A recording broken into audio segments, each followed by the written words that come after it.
ٹھیک شو کنه زين ته خبر رااله یو کیفیت دا دی په دې طریقې پوښتنه ته څنګه کېدا احتوا هو که پته لګي یو دا خدا خپل په سر کې نه دا ساده د کوناټو لاندې کې خود خپل په سر کې ناشته دا احتوا ده دویم احتوا دا لکه دا مولانا عبدالوارث صاحب چې وکړه اور منجد دا ذکر کړی دی چې صادر په سر واچي او دغه څه به ژوند کې او تعالی چې کوم دینو دا زنګون ته داسې کې او کلی چینینو په غیبا یو صادر ځان نه وتاړه دا اختبا ولې منه دا د کی چې کوم دی افر چې کوم دی غخکاری قبول اخکاری مخامخ سره بربندي نو دې نه منه دا خپل وریکن فی صوب وان له صلا فرجی من شیون چې په شرمګاه باندې سني بدن مستوره باندې سني جی قال حدثنا قتيبة بن عقبة قال حدثنا سفيان عن ابي زناد عن الاعرج عن ابي هريرة قال نهى النبي صلى الله عليه وسلم عن بيعتين عن الرماس والنباذ وان يشتمل الصماء والرجل في ثوب واحد. نان نبی صلی اللہ علیہ وسلم بیعتین نبی علیہ الصلوۃ والسلام د دو قسم بیع و منع فرمایلی دا اللماس بیع الملامسه والنباذ بیع المنابذه دا دو زمانی د جاہلیت بیوع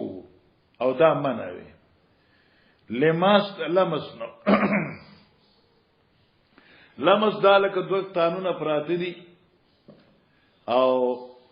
بای مشتری ته وی چالکا په دې کم یو تان چې د لاس کې خود ان هغه په لس روپیش او بس دې په یو تان لاس کې دی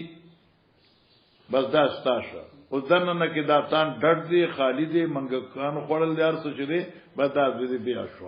او پای کې بدم مبي نشر نو د جامع نشر نو قتل متل برو اوشي ایتوی لماس دا لمس نه دی به ملامسه چې په کوم باندې لاس راغی او نباس به المنابذه نباز نه دی نبز نه دی نبز غرزول توي او دا به منابذه وا لکه قانون لسته پراته دي الکه د جواره شکل دی ګټه راو ورلو چې ستا دا گزار په کم یو تان باندې په کم یو سدرا غستا په 100 روپے دی نو چې دی به ورځو د کی صادر برای کی کمیس برای کی بنین برای کی شکره برای چاري او شی برای او چې کم باندې دی ګټه تا و شو نو بس هغه به دی بیا هغه به دی سلعه مبیا بګردان دا نو نباز د نبزنا وزور توي لماس ملامسي لمس لاس لګور توي دا زماني جاهلیت چې کم دی دا بيو لکه چې بيو کې خدای چالکا مسلمان به بل نقصان نه ورکي مشتری هم ځان لا مشتری هوشیار باز ځان له بخښه ګوري خو په دې کې د معیوب او د غیر معیوب تمیز یو جواری وا وای یشتمل السماء وان يحتبي الرجل في صوب واحد مخلاص. وبه قال حدثنا قتيبة بن عقبة قال حدثنا وبه قال حدثنا إسحاق قال حدثنا يعقوب بن إبراهيم قال حدثنا ابن أخي بن شهاب عن عمه قال أخبرني حميد بن عبد الرحمن بن عوف قال بعض في تلك الحجة في مؤذنين يوم النحر نؤذن بمنن ألا يحج بعد العام مشرك ولا يطوف بالبيت عريانا. قال حميد بن عبد الرحمن ثم أردف رسول الله صلى الله عليه وسلم عليا فأمره أن يؤذن ببراءته. قال أبو هريرة فأذن معنا علي في أهل منى يوم النحر لا يحج بعد العام مشرك ولا يطوف بالبيت عريانا. ګوره دا حدیث مګه پرونو وي او د دې ضرورت نشته دلته ټیک دا مقصد دا حدیث دا دی چې دا امام بخاری ته اسحاق دا روایت راوړو چې فنام کار چې حضرت ابو هريره امیر ګرځول او هغه امیر دی لپاره چې تاسو به اعلانونه کوی زه په ځای باندې هغه اعلان دیو چې مشرک به طواف لنه راځي حج لا او په بربند به څوک طواف نشي کولای معنی دا شو چې په عبادت کې ستر عورت ضروری دی اسم ستر عورت ته بیا عبادتو کې خامخا او عبادتو کې صلات ته او کې حج ته او کې نور سدي آسان دی مخیره باب الصلاه بغیر رداء باب الصلاه بغیر رداء ګورا دا یو سوال یا اشکال او دغی جواب آغا سطر اول استاد کتاب چوا هغه کې څنګه لیکلو ثم سأل رجل عمر فقال اذا وصى الله فأوصوا کله چې الله توصیف پیدا کړو توصیف وکړي اوس دین دا سوال پیدا کېده چې زمانه د وسعت شي بیا کې یو سره په یو صادر کې مسکه نو کیږي او کې نه کیږي مثلا دا سحر ګل کور تلار شي او د سحر علامي توله ورته ملاو نشي نو کې دیوی دا کپڑے ز اغوندم دا بران لمدی شنو کې دی یو صادر کې ځان مکمل اون غاړي سر نه ترخپو پوري غټ صادري او دې پای کې موز وکي او کپڑے سریکړي زورندي سره د بنین نه څنګه ته پاتې نشي خیال راغی نماز به په یو صادر کې وشو کې نشي د دې ځکه امام بخاری وی چې د موزیک کی بس یا شو الصلاه بغیر رداء دلته محدثین لکی يتعلق هذا الباب بقول عمر اذا وسع الله فاوسعوا جی وفيه قال حدثنا عبد العزيز بن عبد الله قال حدثني ابن ابي موالي عن محمد بن منكدر قال دخلت على جابر بن عبد الله وهو يصلي في صوب واحد ملتحقا وهو يصلي في صوب واحد دې مسکو په یو جامه کې په داسې طریقې سره چې ملتحفم به په دې حال کې چې ځان پکې رانغختلو ځان نه را چا پیرا کړی و ورداو موضوع او صادری خوا کې پروتو علل مشجب چې تا پرنویلو فلما انصرفا چې فارش د مزنا نو قلنا موږ یا ابا عبد الله یعنی کنیت جابر تصلي ورداو موضوع او مزکته په داسې حال کې چې رداو موضوع صادر دی پروته قال نمی او احببتم زدا خبر خوما ان يران الجهال مثلكم چې تاسو غوندې نه پوهه ما وګوري رایت النبي صلی الله علیه وسلم يصلي کذا ما حضرت دل او چې دغه سي مسکاو اوس ګورم مولانا صاحبہ دې ځکه اوس یو سوال پیدا کیږي سوال دا دی چې صادر موجود دی نو جابر په یو صادر کې مزول کاو او بیا تاسو چې تقوان موضوع توهم دی ځان د تهمت نه ځان اوساته نو بیا دې چې کوم دی نه ځان د اعتراض زی ولو ګرځاو محدثین ډیره خسته نقطه ذکر کړي وی جابر دا کار زکو چې په ما سو سوالو کې زول جواب ورکم چې مسله ورته وخیوه دا کیفیت احکار کو صرف دی لپاره چې په ما ته سوالو کې او زدل جواب درکوه لکه څنګه په دې ملک د زمزم عبود لپاره ادریدل خلق د فرض عین نه زیات فرض ګرځولې دي یو کال دلته واجی سیبو هاي نراغلو د سبقونه میونه د وړي دوري دورو ار ټول کتابونه ماوینه سار تر تقریبا ماسپخینه پوری بیا خستړ شو ار جلالن ما یې رضاوس په پناسه دا وبوس کا دغه چې پناسه مشکل نه یو سره ماته جی ډېر پارو درې دل ني کنه نو خیر ما خو بیا پوک نو اوس د پار میفل کې پناست اسکم سره دی لپاره چې مان څوک تاسو کې چاهي دا مسلو خیمه چاله کې دی لپاره فاسدل د اباحت درجه دا سنت مؤکده نه دي سو واجب نه دي سو فرض نه دي او دا جان چې دل تراشنه د قدر شروع کې دوی الف ورځ خپې مويزي حرمینو کې تلار چې خپې ورته استنجا باندې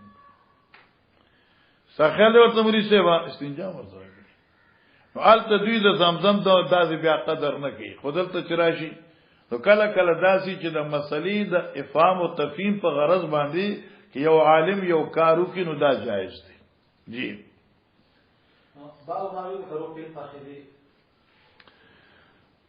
ګور علماء کرام ټیشن ته وزر اسوم چې کوم ما سبق ټیشن نه کنه خالي اوس ګوره دې ځکه یو مسله یاد کړئ زمونږه د شروحاتو کې چې تاسو کتلی وي نو دې کې لکه ډیر ګړبړ دی مسأله صدا آل ظواهر وای یو روایت امام مالکم دی چې عورت د رجل چې کم دی فقط سواتین دی، یعنی قبل و دبر. دا دو چې کم دینو دا د انسان د رجل عورت دی. او فخذ دارنګ رکبه دا عورت نه دی. دا قول د آل ظواهر دی، دا قول د امام مالک دی، بلکې یو صاحب چې دا د امام مالک مذهب دی. او دې طرف ته وایي چې رجحان د امام بخاری هم دی. دا یو تقریر د استاد کتابونو کې داسې لیکل دی. دویم قول دا دی چې صرف آل ظواهر وایي چې قبل و دبر سوءاتین چې کم دینو دا عورت دی. باقی دری واړه ائمه ابو حنیفه رحمه الله او امام مالک رحمه الله، امام شافعی رحمه الله، دوی ټول وایي چې دا فخذ عورت دی، قبل دبر عورت دی، دارنګ فخذم عورت دی.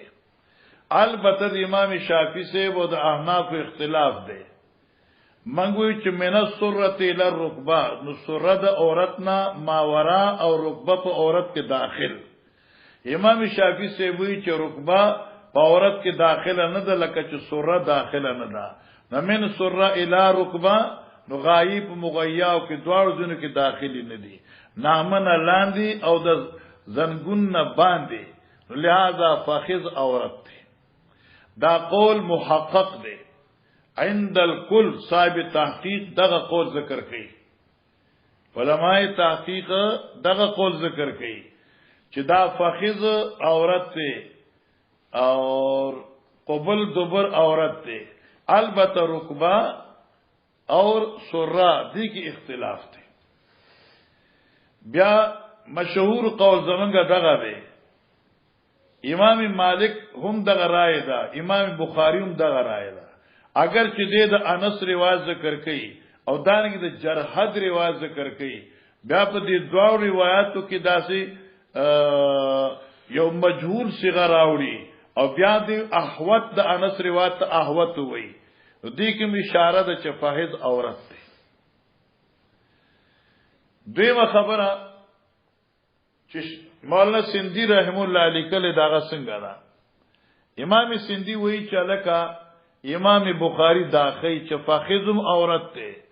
او قبل و دبر هم عورت دی، خو په مابین دې دواړو عورتینو کې فرق دی. مس د فاحز جائز دی للغیر، خو مس د مذاکیر جائز نه دی.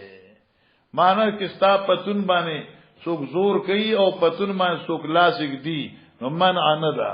خو الته ګیډي ګوتی باندې کې لاس باندې دي ځکه چې هغه فقط عورت نه دی بلکې محل د شاوت دی. چته دانی چې کنه د نور ګربر پیدا نشي. بیا سره په عبارت هم نه پوهیږي نه، بیا چې ګربر چې بیا په کې نور څه خبره.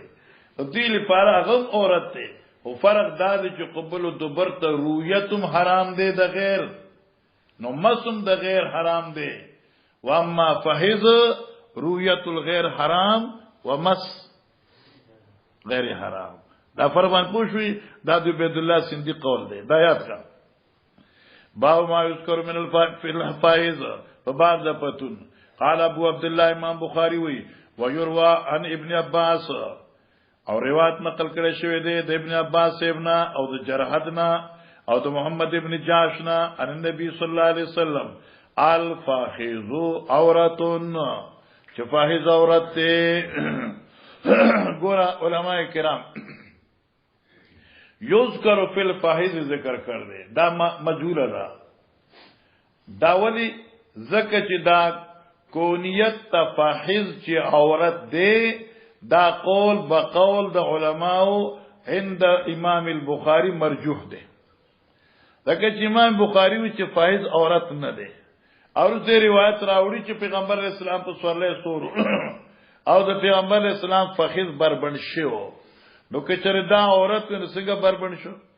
او که دا عورت نو بل مرګ څنګه وکړه، حضرت بربند څنګه ک. ځکه چې بعض روایت خسره راځي، بعض کې خسره راځي، بعض کې انحسره راځي. نو دی وی